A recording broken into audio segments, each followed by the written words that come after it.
मी त्यांना असं सांगितलं की सध्या सगळं जग राममय झालेलं आहे आणि प्रभू श्रीरामांच्या आगमनामुळे केवळ भारतात नाही तर संपूर्ण जगामध्ये एक वेगळं चैतन्य आलेलं आपल्याला पाहायला मिळतं.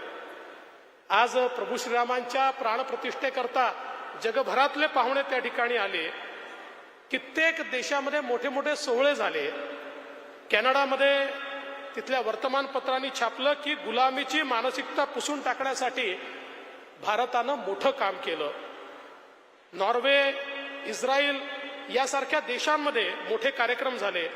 अमेरिकेत तर अनेक मंदिरांमध्ये खूप मोठे कार्यक्रम या निमित्ताने झाले आणि टाइम्स स्क्वेअरचे 300 ठिकाणी या कार्यक्रमाचा थेट सोहळा आपल्याला पाहायला मिळाला. पॅरिसमध्ये देखील एक मोठी रथयात्रा या ठिकाणी निघालेली आपण पाहिली आणि म्हणून मी त्यांना सांगितलं की राम एक वैश्विक सत्य आहे.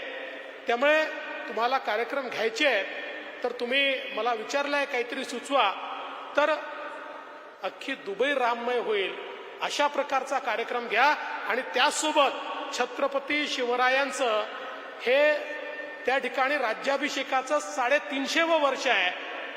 ज्या छत्रपतींनी खऱ्या अर्थानं स्वराज्य आपल्याला दिलं आणि आपला स्वाभिमान जागवला तो आपला जागलेला स्वाभिमान काय आहे हा अख्ख्या दुबईला समजला पाहिजे. अशा प्रकारचा कार्यक्रम तुम्ही करा अशा प्रकारची त्यांना त्या ठिकाणी खऱ्या अर्थानं मी विनंती केली.